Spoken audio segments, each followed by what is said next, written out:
So far, we covered some very important mindset things about creativity. We have set our goals here. Then we have, we want to fix the amateur mindset and move to a pro mindset. And also, we have talked about the enemies that pushes away from actually doing the creative work. Now, this is all important, but we also need to know how to think and how creativity works, right? What we can learn from ancient Greece and ancient Rome about creativity. That's what I want to talk about first. So, ancient Greeks used to say if some creatives did an amazing work, they used to say that they had or must had someone that helped them, and they referred to something like a genius from the wall. I have some notes here, and I read about this in Elizabeth Gilbert's book called Big Magic, which is all about creativity. So I recommend maybe you can pick it up. And yeah, again, she said in that book that in ancient Greece and Rome, people would think that creativity was not coming from a human, but more from some unknown distant source, some mumbo jumbo stuff. And especially, I like the thoughts of the Romans who believed that an artist had a genius inside the studio's wall, that brought them now and then the great ideas. Not always, not every time they sat down, but I like that romantic thought process of the genius popping up and saying, "Hey man, that bass line, tweak it a little bit like that," and then it sounds perfect. Not perfect, but 70%. Yeah, and she said in that book that in ancient Greece and Rome, people would think that creativity was not coming from a human, but from, unknown source. Now, how amazing is that thought? You sit down and you never know when that motherfucker is sticking out his head out of the wall from your studio saying, "Dude, make this bassline like this," and it sounds badass.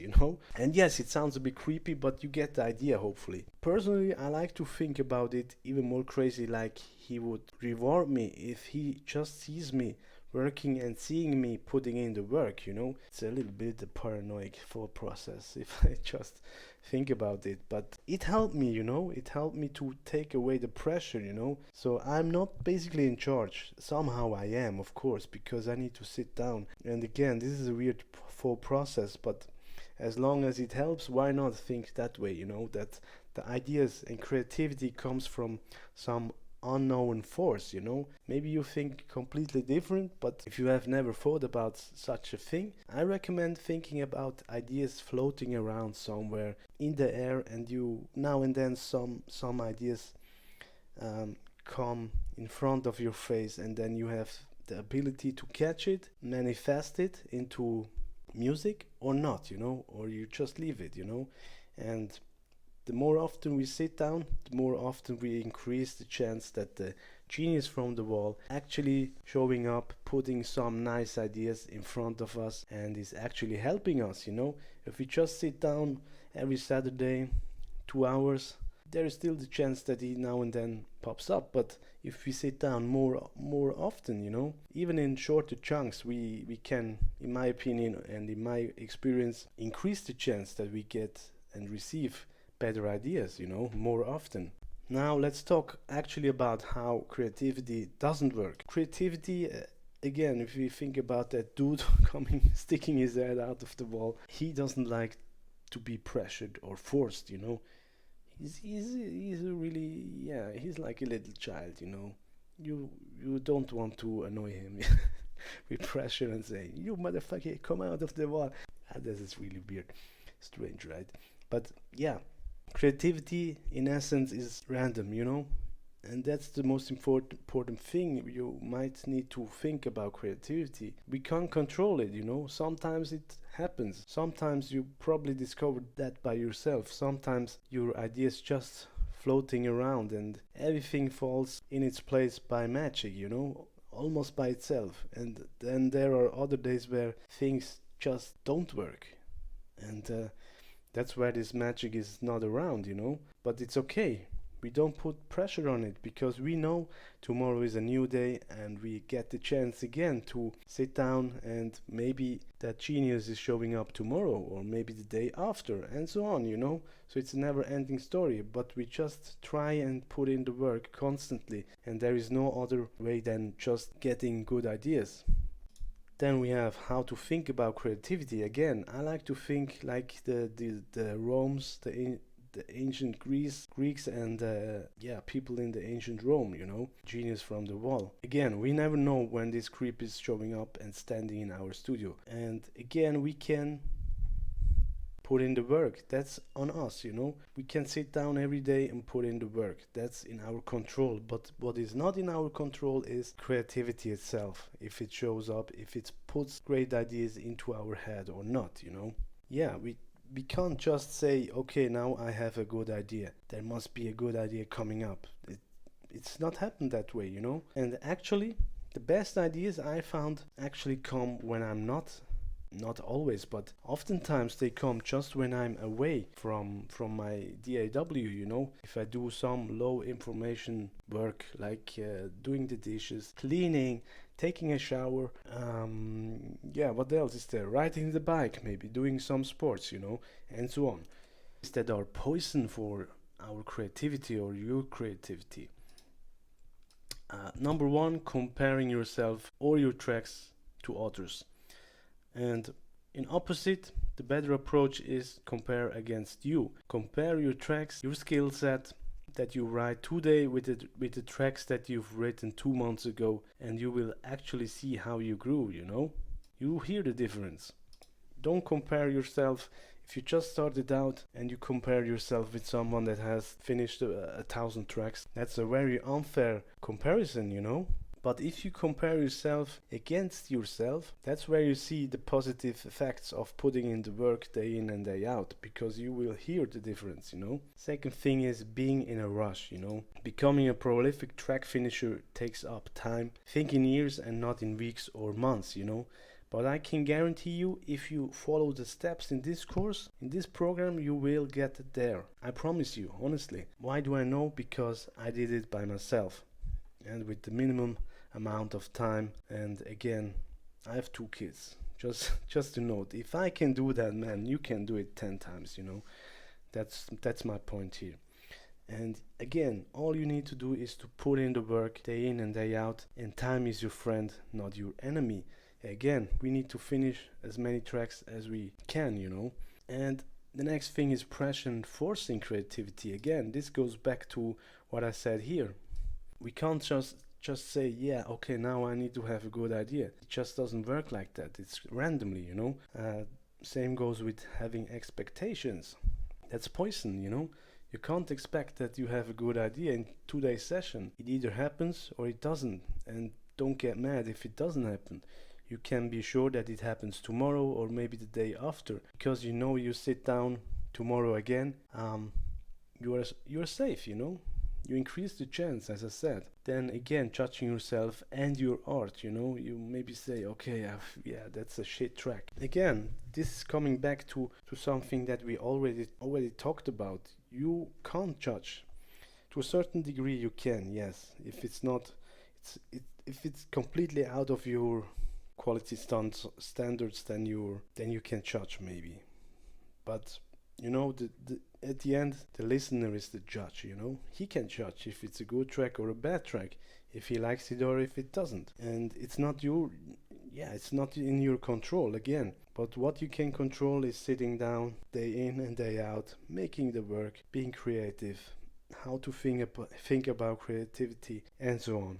And again, this one is a huge one, listening too much to other people's feedback. Now, in the beginning, feedback is crucial in my opinion to get you going, to get a start. But on some level, you need to go and say, fuck you, now I have the experience, now I do my own thing. Maybe you send it to your friend and then he says, it's a shit track, listen to that reverb, I don't like this, I don't like that, make this like that sounding, tweak that hi-hat a little bit, maybe you can do this or that. And then you are some kind depressed, because you really like the track. And in those scenarios, I would say just ship it out. Don't listen too much to those to your friends. If you like it, especially if you still like it after a month, or not a month, but a week after listening to it, and you have a fresh perspective on it, still really like it, don't ask other people for feedback or for permission to share it. But yeah, those are 6 things that are poisoning for your creativity. Then next thing is what creativity loves. What does creativity love? It loves limitation and speed. Have you ever found that the best ideas come together like magic? Again, we talked about this one here, right? It's totally random. Have you ever discovered that it felt almost like too easy, a track, or the ideas came together, you found the perfect presets, the perfect samples, and it felt just okay, that was crazy, that was really easy, yeah, and that's the genius from the wall. I like to think about that. It helped us. Randomness. Creativity loves randomness because that's the nature of creativity. The best ideas often come when we are on a low information diet. I talked about this already. Things like riding the bike, exercise, doing the dishes, and so on, right? Again, persistence and hard work, because we increase the chance of receiving great ideas. Again, hard work is meant by beating our enemies that we talked about before, right? Last but not least, not last but not least, but the next thing is environmental changes. Have you ever discovered when you spend a week away, maybe you are on vacation and everything is different from your environment at home, and you felt that you get really inspired, you just get fresh ideas. I could do this, I could do that, not just for music, just for life in general. To me that happens very often when I'm on vacation or just changing the environment a little bit. And if you feel stuck in your studio, if you feel bored somehow or discovering writer's block, I found it really helps if you just move your work environment to another corner of your studio. Maybe that just already helps a little bit. Maybe take that drum machine or your MacBook or whatever you have, your laptop, into another corner, and maybe that already helps. Or if you have a separate studio, take it at home and work there a little bit, and then after a week or so you go back to work in the studio. Changing the environment really can help and spark some fresh ideas, I found. And that is what creativity loves. Last but not least, we have it here. Flow. Flow. I'm really in the flow right now. Love it. What is flow? Let's talk about that. I'm sure you've been in a flow state now and then while making your loops, ideas, maybe even arrangement, or finding your creative ideas, or creating your ideas. Now the big question is, how can we actually get there? Now, based on studies, the fundamentals are that a task needs to be challenging but not too much out of reach, and also we need to have the skill set to actually deliver the task. So for example, there's Bob, a guitar player who gets asked to play at his friend's wedding, right? And because Bob is a good friend, he goes and plays at that wedding. Takes his guitar, going to the wedding party, and what he needs to play there, or what he gets asked for from the guests, is songs that bore him to death. Those same boring, basic songs that it is no challenge for him to play on that fucking guitar. And he is so bored that he even can't wait until he gets his first break, run to the toilet, or just hit the bar, for a drink.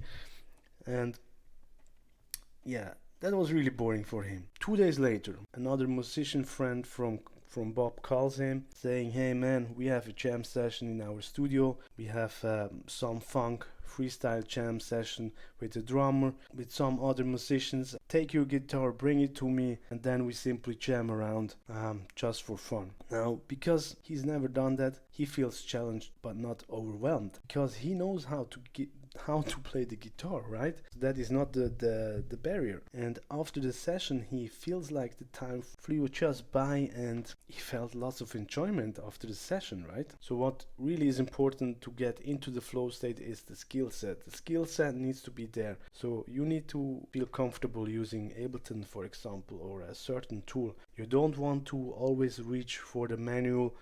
For example, I used to have, again, analog drum machines. I was kind of a gear collector.